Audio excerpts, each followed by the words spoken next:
Dumelang, Sanibonani, Molweni, Nda. Let me extend my greetings to all of you, my brothers and sisters, in Southern Africa, including South Africa and Botswana, Namibia, Lesotho, Mozambique. Let me welcome all our new subscribers, and let me also send out a shout out to all the subscribers who have made it possible for all of us, at least, to be beyond the 1,000 subscriber mark.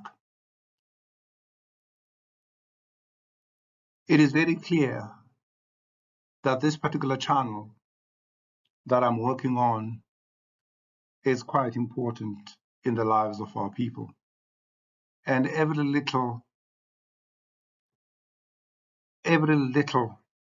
piece of information that is captured in these videos is indeed of great assistance to the brotherhood and the sisterhood in finding the truth.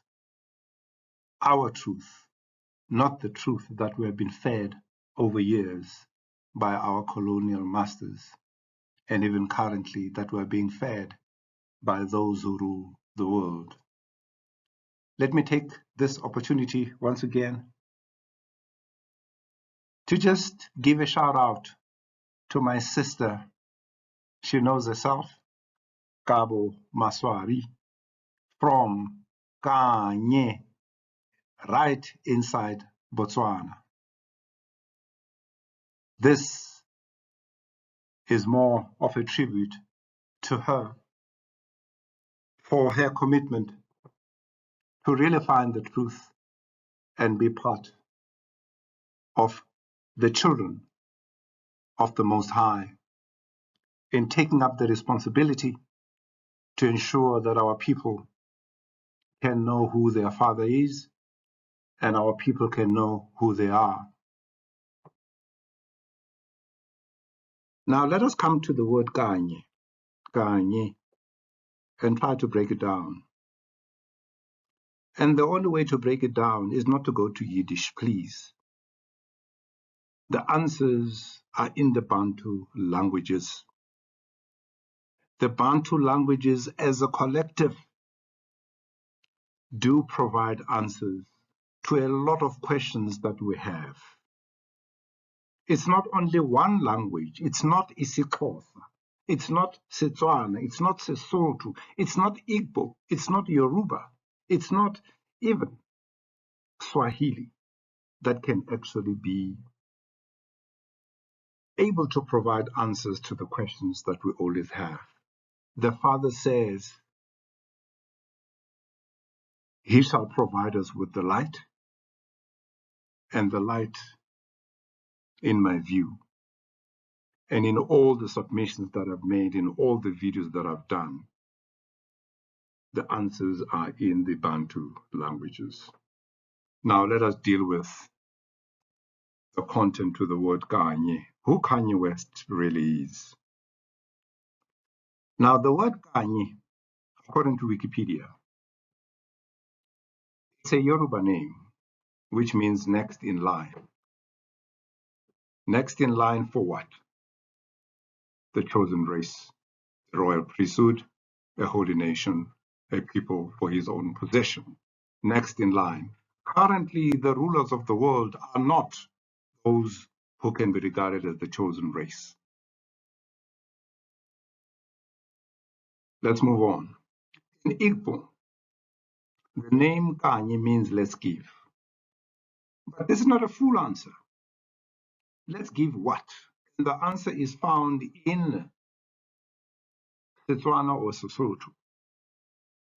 It's found in isiXhosa. In isiXhosa, ukukhanya means light. Kanya means light. Now, in both Sesotho and Setswana, Kanya means light. Now, here we're talking about trying to bring a solution to an understanding of what Kanye is. Kanye means let's give. According to Igbo, let's give what? Let's give light. because we are indeed the light of the world, according to the Most High, if you look at Matthew 5 and 16. And as a matter of fact, even Isaiah says it, that we are the light that has been chosen by the Most High to be a light unto the nations. The Most High has chosen us. Now, in this particular instance, He has chosen Kanye. Of course, Kanye is still trying to find himself, but the beauty about his situation is that he is now awake. He hasn't been able to see the light that the Most High has given him. All that we need to do as his brother and his sister, we need to just provide him with the comfort. He will lose members of his old family. He will lose those that he loved, but he will definitely be able to receive a new family in us, the awakened. We need to receive him with warm hands. Now let's move on. If you look at this Sikhosa, Kanya also does indeed mean only once. Now, when you put all these together with the fact as to who we really are in the eyes of the Most High, you'll be able to see that what we're talking about here when we're looking at Kanye is that we are saying we are the next in line, and the Father indeed is going to be making us the next in line when He calls on us to take over this particular world and be the royal priesthood that He has ordained. Now, in Igbo, the name Kanye means let's give. Let's give what? As I indicated, let's give light. The Most High's light. The light of uNkulunkulu, the light of uMdali wamazulu nomhlaba. The light of Modimo of Abraham, Isaac, and Jacob. This light has not been given to anybody. It has only been given once, Kanye, us, the chosen children of the Most High. That is how you can be able to break up the name Kanye and get a deeper understanding as to what is happening to Kanye West currently, why he is opening up and sharing the information that he has, because he has a duty to be what? To be a light unto the nations. Now let's look at the life of our brother and how he lived before he became awake. Now, the reference here to Kim, you know who that is. That's the wife. Now, the engagement ring that he got for her was costing 2.5 million to 3 million, according to information of those who know. Secondly, it is said that West spares no expense to make sure Kardashian looks glamorous at all times. She is an idol. During his Jesus tour, and you can imagine, Jesus tour, the rapper reportedly spent $250,000 to have his wife glamorous squad available at all hours. International jet setting, riding and, being traveling on the jet. It cost him more than $33,000 a trip. Flowers for him, more than $140,000 a year. Customized Birkin bags, I don't know, they're probably designer bags, up to $240,000. In 2015 and 2014, what he spent on Christmas, Christ Mass, $39,000 and $74,000 respectively in 2015 and 2014, celebrating the pagan day Christmas. Golden skull for Jay, Jay-Z, $34,000. I'll share with you as to why I'm raising all these things in relation to Kim and also in relation to Jay-Z's of this world. The Bel Air mansion cost him $11 million. And the list goes on and on and on and on. And how he spends his money and how much money he spends and how much he is valued at, that you will always find in the internet. The information is there for you to be able to look at it. But this is the kind of expenditure that our brother has been putting up. Now, I've got a purpose and I've got a reason why I'm sharing all of this. But as a matter of fact, I think clearly the writing is on the wall. He has been told, he has been warned. This will all come to an end in terms of ability and affordability. What I've just shared with you in terms of the expenditure of our brother, Kanye, together with Kim, the expenditure is ridiculous. The expenditure is unjustifiable. The expenditure is not an expenditure that really is of a person that is awake. Of course, he was in darkness and now he's in the light. And of course, we hope that he can be able to desist and stop from the way he's been doing things. Now, the Most High says, do not be bound together with unbelievers. This person is an unbeliever. Jay-Z is an unbeliever. Do not be unequally yoked with those who are not the same as you. That is exactly what this image is trying to share. Now, he made a decision thinking that money can get him to do whatever it is that he needs to do, forgetting that, the Most High is always watching us. And if we don't do in accordance with what the Most High has ordained, the Most High deals with us.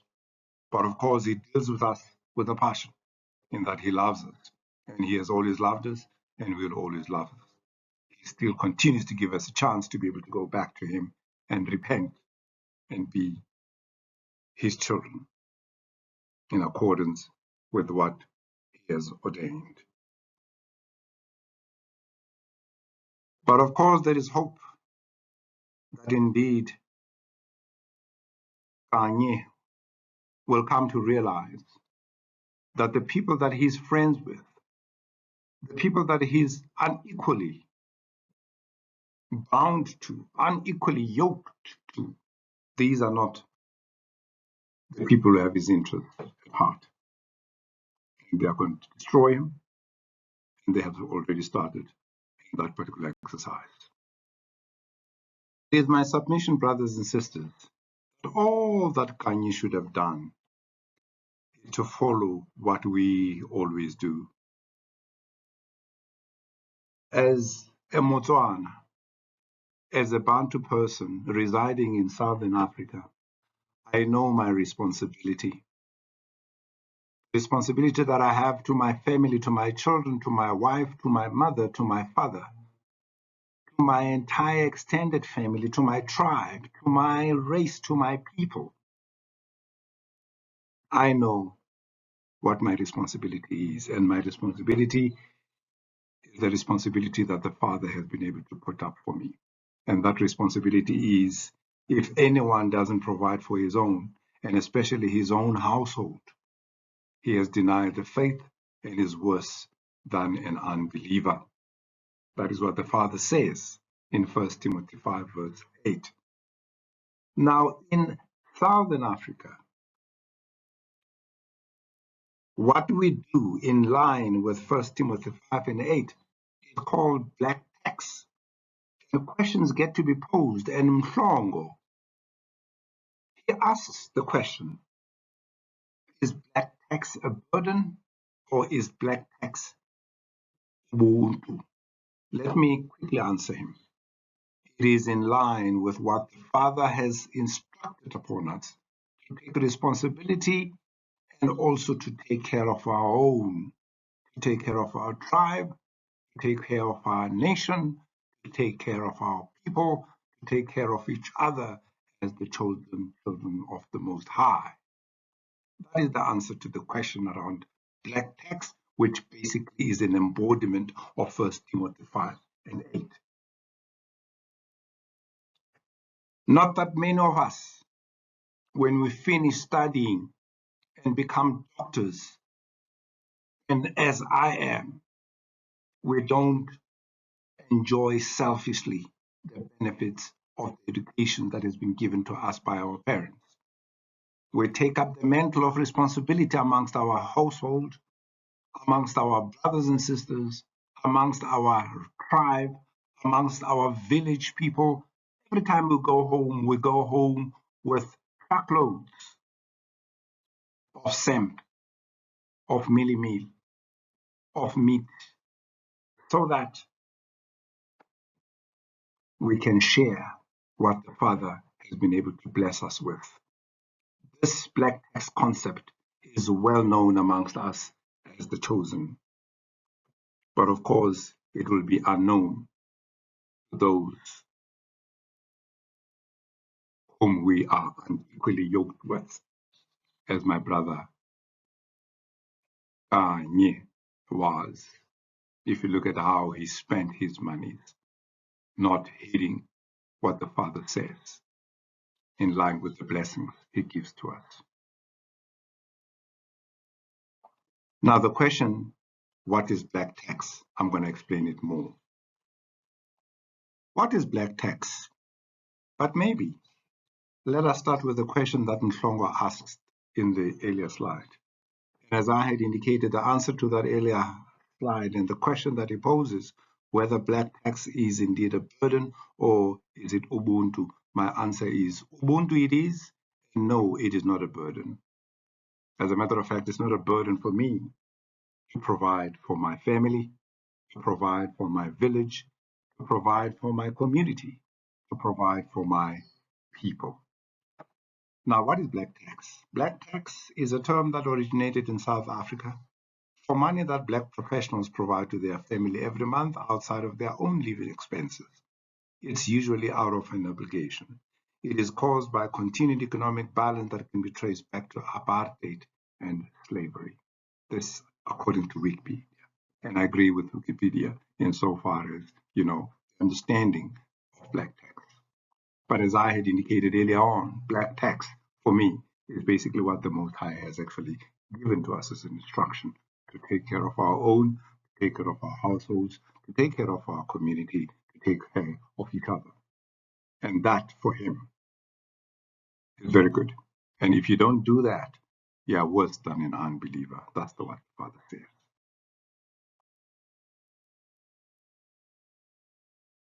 Prophet Hosea chapter 4 verse 6 says, "My people are destroyed for lack of knowledge." Our people are dying every day from lack of knowledge. Every day we're killing each other because we don't know. Therefore, it denotes that our people need to have knowledge. Now, Kanye should be an expansion of our knowledge base in that we need to be able to learn from what is happening to our brother. And it will indeed, or it might actually happen to us. And therefore, we need to learn from that so that we can prevent ourselves from dying, which the Father says is going to be caused by not knowing, not having knowledge. And therefore, it is not a wonder that we have to commit and recommit ourselves to making sure that our people get the knowledge that they need so that they can be able to not die as the Father had actually ordained, that they will die, not because they need to die, but they will die because they are denying themselves the knowledge that they need in order to be able to live. As we part ways, as the Botswana say, pula na la, pula aene, which means rain and prosperity. Rain, prosperity. Let us see each other next time.